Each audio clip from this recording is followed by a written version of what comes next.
बिस्मिल्लाहिर्रहमानिर्रहीम। डियर तुलबा, अस्सलाम वालेकुम। हमारी टेंसेस की क्लासेस चल रही थी, लेकिन जब हमने प्रेजेंट डेफिनेट पढ़ा, पास्ट इंडेफिनेट हमने पढ़ा, तो अगली क्लास फ्यूचर इंडेफिनेट की मैंने कही थी, लेकिन मैंने थोड़ी सी इसमें चेंजिंग की है। फ्यूचर इंडेफिनेट को ज़रा साइड पे रख दिया है। अब डायरेक्ट इंडायरेक्ट मैं बच्चों को समझा रहा हूँ आपको, क्योंकि अगले माह में 10th क्लास के पेपर स्टार्ट हो रहे हैं और 10th क्लास में जो डायरेक्ट इंडायरेक्ट है वो 5 नंबर के पेपर आता है। तो इसलिए मैं डायरेक्ट इंडायरेक्ट की क्लास पहले लेके आया हूँ, ताकि जो स्टूडेंट जिनको डायरेक्ट इंडायरेक्ट में कोई कन्फ्यूज़न हो रही है तो इंशाल्लाह ताला मेरी इस क्लास को देखेंगे तो उनके डायरेक्ट में क्लियर हो जाए। तो आइए चलते हैं क्लास की तरफ। तो सबसे पहले स्टूडेंट हम डायरेक्ट इंडायरेक्ट की पहचान देख लेते हैं। डायरेक्ट इंडायरेक्ट होते क्या हैं, कैसे पता चलेगा कि डायरेक्ट की कौन सी स्पीच है और इंडायरेक्ट कौन सी स्पीच है। जब हम किसी की कही हुई बात को किसी दूसरे तक पहुंचाते हैं और इसमें थोड़ी बहुत तब्दीली कर देते हैं तो उसे इनडायरेक्ट स्पीच कहते हैं। किसी की कोई बात है, आप किसी ने आपको कहा कि मेरी ये फ़लाँ बात फ़लाँ तक पहुंचा देना। जैसे आप जा रहे हैं रास्ते में तो आपका दोस्त आपको मिला, उसने आपसे कहा कि जी मैं बीमार हूँ और कल मैं स्कूल नहीं आ सकूँगा। ठीक है, मैं बीमार हूँ और कल मैं स्कूल नहीं आ सकूँगा। और यही बात आप आगे जाके पहुँचाते हैं। आप कहते हैं कि अली मुझे मिला था, उसने मुझसे कहा था कि वो बीमार है और वो स्कूल नहीं आएगा। ठीक है, तो इसमें आपने थोड़ी सी तब्दीली की, तो ये जो तब्दीली है ये इनडायरेक्ट स्पीच होती है। थोड़ी बहुत तब्दीली कर देते हैं, उसे इनडायरेक्ट स्पीच कहते हैं।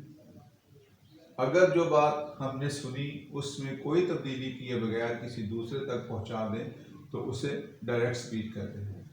ठीक है, तो डायरेक्ट और इनडायरेक्ट आपने ज़हन में रखना है कि ये स्पीच में ये फ़र्क होता है। जब हम अपनी तब्दीली करते हैं, किसी की सुनी हुई बात को जब आगे पहुंचाने में थोड़ी सी हम अपने पास से एडिंग कर देते हैं तो वो इनडायरेक्ट स्पीच होती है। अगर उसमें तब्दीली ना करें, उसी तरह बता दें, तो वो डायरेक्ट स्पीच होता है। तो स्टूडेंट ये एग्जांपल हमने एक ली है, ये डायरेक्ट स्पीच है। He said to me I am ill. उसने मुझसे कहा मैं बीमार हूँ। ये डायरेक्ट स्पीच है, यानी कि जिसके अल्फाज हैं हूबहू उसी तरह लिखे गए हैं, इसमें हमने कोई तब्दीली नहीं की। और नीचे इनडायरेक्ट में जब इसको हमने कोई तब्दीली की है तो वो इनडायरेक्ट स्पीच हो गई है। He told me that he was ill. इसमें देखिए दो तब्दीली आई हैं, यहाँ आई था और यहाँ पर ही आ गया। ठीक है, ये कैसे आया है ये हम आगे आपको समझाएंगे। यहाँ पर एम है और यहाँ पर वॉज आ गया।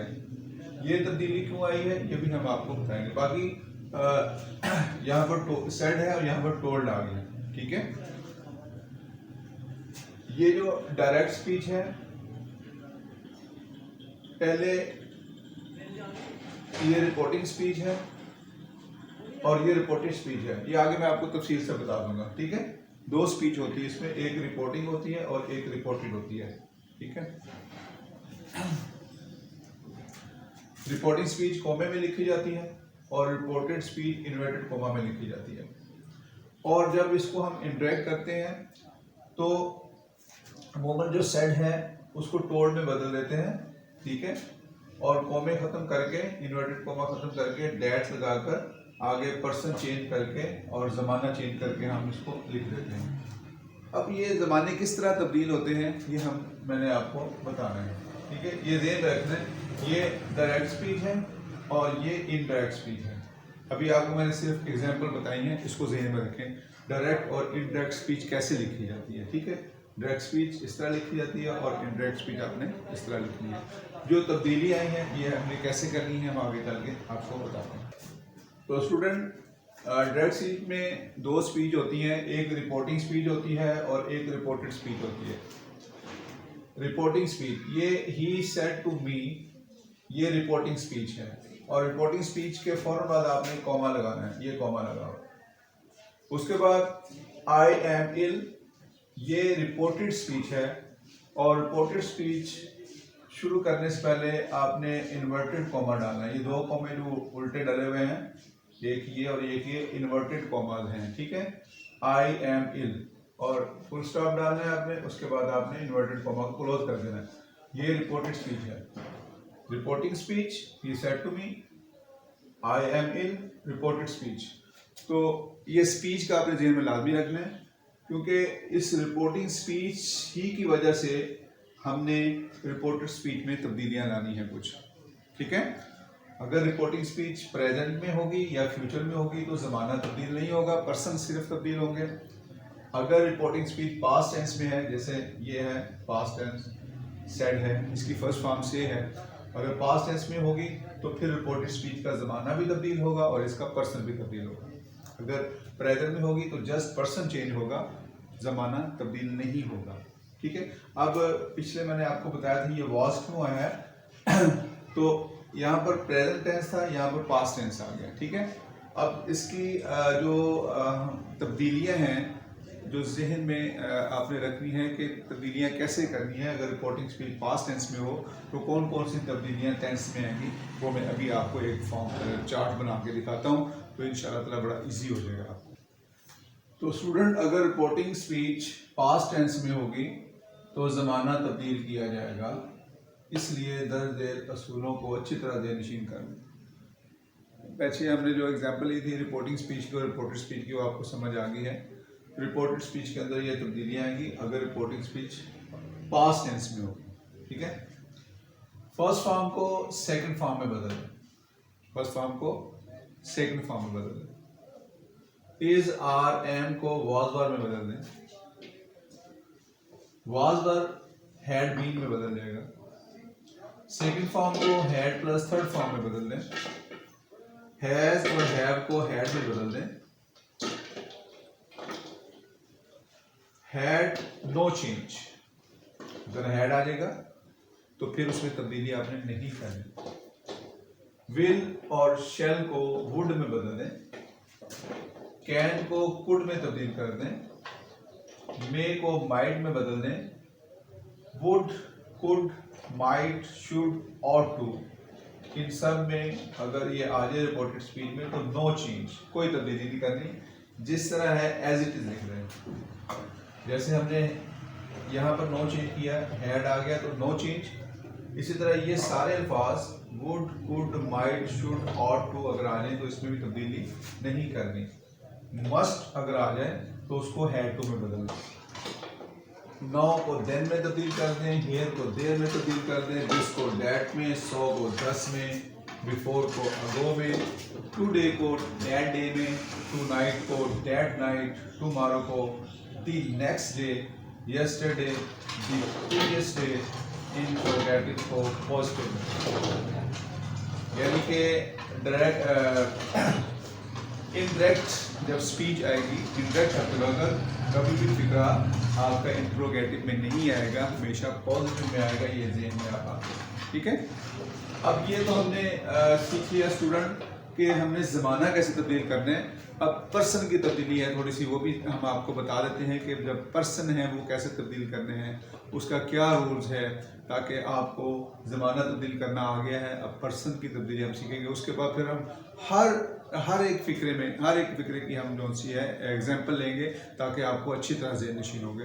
तो अभी चलते हैं पर्सन की तब्दीली की तरफ। तो स्टूडेंट, हमने ज़माने की तब्दीलियाँ सीख ली कि रिपोर्टेड स्पीच का जो ज़माना है वो तब्दील कैसे करना है, वो सारा हमने सीख लिया। वो आप एक दफ़ा 2, 3, 4 दफ़ा पढ़ लेंगे, इंशाल्लाह ताला आपको इस तरह याद हो जाएगा।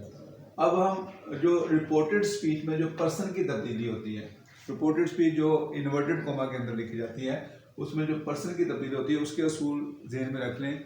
उसका असूल ये है कि ये फार्मूला है SON, इनके सन, नीचे लिखा है 1, 2, 3। ये जहन नशीन रखना है आपने कि पर्सन की तब्दीली के लिए फार्मूला जहन में रखना है SON 1, 2, 3।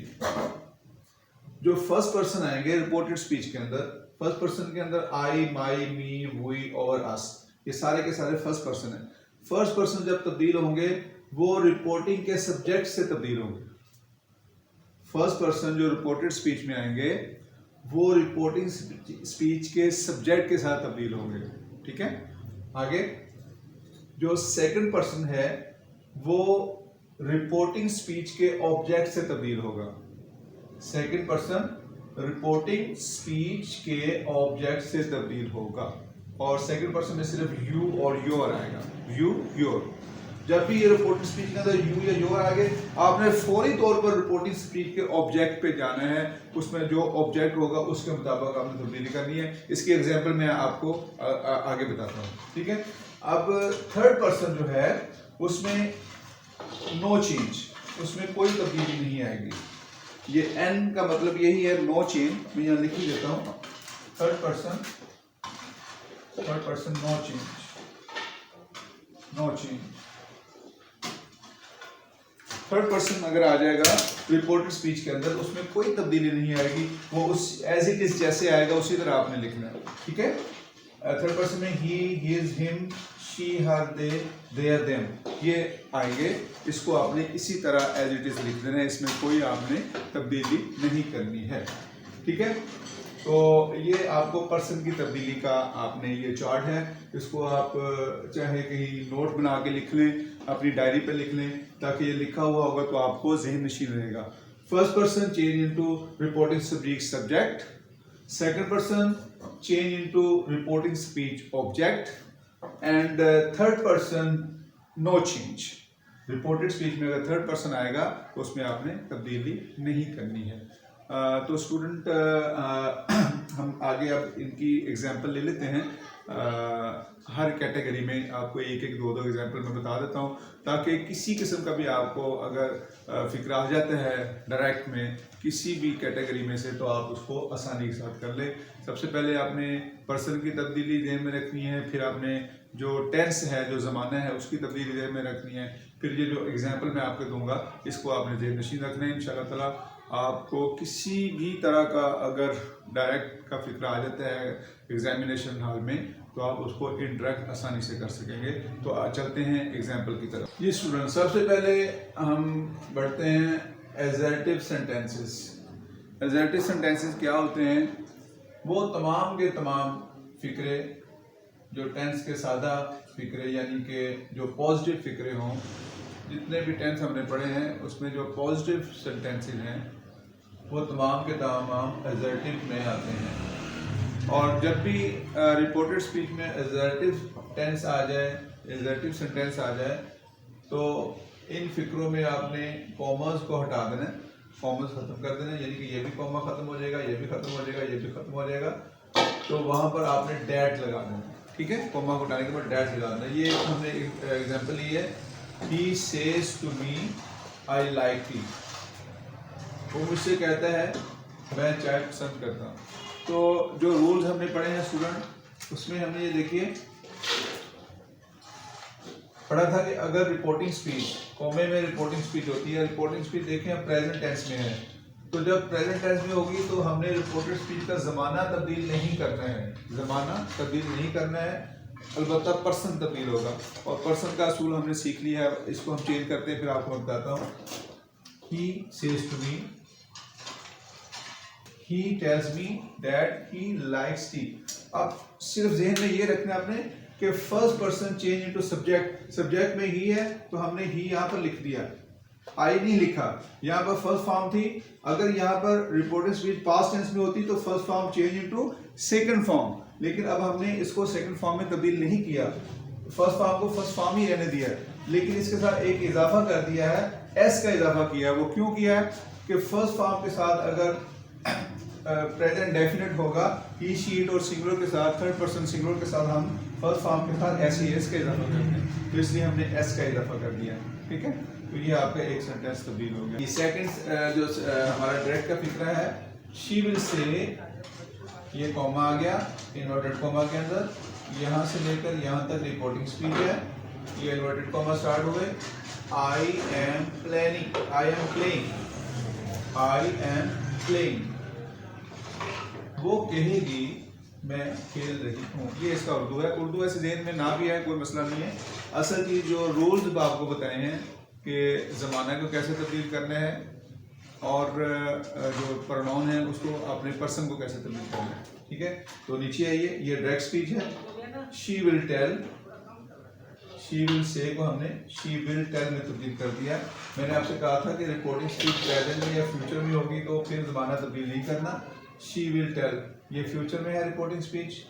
डैट कॉमे लगाकर जितने भी आपके एग्जर्टिव सेंटेंसेस हैं उनको कॉमे खत्म करके आपने डैट लगाना है। याद रखना एग्जर्टिव सेंटेंसेस में कॉमे खत्म करके आपने डैट लगाना है, ठीक है। She will tell that she is playing. अब देखिए यहाँ पर शी क्यों आया, इसलिए कि रिपोर्टेड स्पीच में ये जो आई है, ये वाला, ठीक है, ये फर्स्ट पर्सन है और first person change into subject of reporting speech. Reporting speech she है इसलिए हमने यहाँ पर शी लिख दिया, आई को शी में चेंज कर दिया। अब यहाँ पर इज आया, यहाँ ऊपर एम था, आई के साथ एम लगता है, ये प्रेजेंट कंटिन्यूस का फिक्रा है। और शी इज प्लेइंग तो ये भी प्रेजेंट कंटिन्यूस का फिक्रा है, वही ज़माना है, लेकिन हमने एम की जगह इज लगाया इसलिए कि हमारा थर्ड पर्सन सिंगुलर के साथ हमेशा इज इस्तेमाल होता है, याद रखिएगा। She is playing. नंबर 3 जो डायरेक्ट का सेंटेंस है, आई शैल से टू हिम, यहाँ से लेकर यहाँ तक रिपोर्टिंग स्पीच है। ये इन्वर्टेड कॉमा स्टार्ट हो गया। यू आर एट फॉल्ट, आप गलती पर हो, मैं उससे कहूंगा आप गलती पर हो। इंटरेक्ट कैसे करेंगे, I shall tell him that he is at fault. अब देखिए यहाँ पर यू है और यू सेकंड पर्सन है, second person change into object of reporting speech. Reporting speech के ऑब्जेक्ट में हिम है, यू ये फाइली हालत है और हिम ये मफूली हालत है। लेकिन जब इसको हम तब्दील करेंगे तो ही में आएगा, फाइली हालत में ही आएगा। जिस तरह ऊपर है उसी तरह नीचे फाइली हालत आएगी। यू ये फाइली हालत है सेकंड पर्सन की और ये ही हिम की फाइली हालत है, ठीक है, ये मफूली हालत में लिखा हुआ हिम। तो he is at fault. Number 4 sentence है, he said to me I write a letter. तो स्टूडेंट देखिए फर्स्ट फॉर्म आ गया है, तो जब इसको हम इंडायरेक्ट में तब्दील करेंगे तो यहाँ पर पास्ट टेंस आ गया रिपोर्टिंग स्पीच में। पहले हमने जो एग्जांपल ली थी वो प्रेजेंट और फ्यूचर की थी, यहाँ पर पास्ट टेंस आ गया, ही सेड टू मी, ठीक है। तो जब सेड आ जाएगा तो फिर आपने ज़माना भी तब्दील करना है। अगर यहाँ पर से होता या विल से होता तो फिर हमने ज़माना तब्दील नहीं करना था, सिर्फ पर्सन तब्दील करना था। अब पर्सन भी तब्दील होगा और ज़माना भी तब्दील होगा। देखिए इसका इंटरेक्ट है, he told me that he wrote a letter. देखें ही आ गया क्योंकि ये फर्स्ट पर्सन है, first person change into subject of reporting speech. Reporting speech में ही है, ही का ही यहाँ पर आ गया, आई नहीं आया, ठीक है। ये फर्स्ट फॉर्म ऑफ वर्ब है, first form of verb change into second form of verb. ये हमने जब एक चार्ट मैंने आपको बनाकर बताया था उसमें मैंने बताया था कि फर्स्ट फॉर्म को चेंज करना है सेकंड फॉर्म के अंदर। तो I write a letter, he wrote a letter आ गया ये। He said to me I am sleeping, he told me that he was sleeping। देखिए इसमें 2 चेंजिंग आई है, कॉमे उड़ा के डेट आ गया है और सेड को टोल्ड में बदल दिया है और आई की जगह ही आ गया है। आई फर्स्ट पर्सन है, चेंज इनटू सब्जेक्ट, ठीक है। तो इज आर एम को मैंने बताया था कि वॉज वर्ब में बदलना है, ठीक है। यहाँ पर एम आ गया, एम को हमने वॉज में बदल दिया क्योंकि ही के साथ वॉज आएगा, वर्ब नहीं आ सकता। ये आपने खुद से ज़हन में रखना है कि किसके साथ वॉज आना है, किसके साथ वर्ब आना है, ठीक है। एम को चेंज कर दिया वॉज में क्योंकि आपका सब्जेक्ट ही था। ही वॉज स्लीपिंग, स्लीपिंग उसी तरह आपने लिखना है, इसमें कोई चेंजिंग नहीं करनी। पर्सन तब्दील हुआ है और यहाँ पर ज़माना तब्दील हुआ है। नंबर 6 डायरेक्ट का सेंटेंस है, he said to me I have finished my work. तो स्टूडेंट इसका जो इनडायरेक्ट है, he told me that he had finished his work. तो देखिए इसमें 2 चेंजिंग जो हुई हैं, सेड को टोल्ड में बदल दिया, टू को हमने नहीं लिखा, ही टोल्ड मी दैट कॉमे उड़ा के डैट लगा दिया। आई फर्स्ट पर्सन है, change into subject of reporting speech, तो ही आ गया। मैंने बताया था हैज और हैव को हैड में बदलना है, ठीक है। तो यहाँ पर हैव है, यहाँ पर मैंने हैड लिखा, हैड को लिखा कि यहाँ पर आई था इसलिए हैव था और यहाँ पर ही है, ही के साथ हमेशा हैड आता है, ठीक है। तमाम जो सब्जेक्ट हैं उसमें हैड ही इस्तेमाल होता है, ठीक है। हैड एक ही है, पास का जो पास परफेक्ट में इस्तेमाल होता है। I had finished his work, यहाँ पर माई वर्क था, तो माई वर्क जो था ये भी फर्स्ट पर्सन में आता है, first person change into subject of reporting speech. और देखें यहाँ पर माई है और यहाँ पर ही है, ये जो नॉमिनेटिव केस है यहाँ पर हम भी नॉमिनेटिव केस लिखेंगे, ठीक है। तो ही वर्क नहीं आएगा, हिज वर्क आ जाएगा। यहाँ पर माई वर्क था, यहाँ पर हिज वर्क आ जाएगा। अगला sentence, he said to me I shall help you, he told me that he would help me. मैंने बताया था विल और शैल को वुड में तब्दील करने हैं, ठीक है। विल और शैल को वुड में तब्दील कर दिया है। तो उसी तरह ये ही आ गया फर्स्ट पर्सन, ये फर्स्ट पर्सन है रिपोर्टेड स्पीच में, तो सब्जेक्ट के साथ चेंज हुआ रिपोर्टेड स्पीच के, तो यहाँ पर ही आ गया। एक जरूरी बात स्टूडेंट ध्यान में रखें कि अगर रिपोर्टेड स्पीच में कोई यूनिवर्सल ट्रुथ हो तो ज़माना तब्दील नहीं करते, यानी वर्ब में कोई तब्दीली नहीं करते। रिपोर्टिंग स्पीच पास्ट टेंस में हो चाहे रिपोर्टेड स्पीच के अंदर कोई यूनिवर्सल ट्रुथ हो तो ज़माना तब्दील नहीं करते। ये एग्जांपल देख लें, the teacher said the earth is round. ये एक सच्चाई है, ये एक हकीकत है, यूनिवर्सल ट्रुथ है, इसमें तब्दीली नहीं आ सकती। तो इसको इसी तरह लिखेंगे, the teacher said that the earth is round. ज़माना तब्दील नहीं हुआ, जिस तरह ऊपर लिखा था उसी तरह नीचे आ गया। ये आपने एक बात ज़हन में रखनी है कि पास्ट टेंस में रिपोर्टेड स्पीच है लेकिन ज़माना तब्दील नहीं हुआ। इसलिए नहीं हुआ कि रिपोर्टेड स्पीच के अंदर यूनिवर्सल ट्रुथ है, ज़मीन गोल है, वो ज़मीन गोल ही है, ठीक है। तो इसमें तब्दीली नहीं करनी। इसी तरह ये सेंटेंस है, the religious leader said God is one. यहाँ से लेकर यहाँ तक इसी तरह आ जाएगा, कॉमे उड़ाकर हमने डैश लगा देना और गॉड का जी बड़ा डालना, बाकी इज वन ठीक है। The religious leader said that God is one. इसी तरह ये सेंटेंस है, तो इसमें इसी तरह हमने लिख देना है, ही इसी तरह आ जाएगा, सेड भी इसी तरह आ जाएगा, कॉमे उड़ाकर हमने डैड लगा देना है, ऑनेस्टी का छोटा कर दें,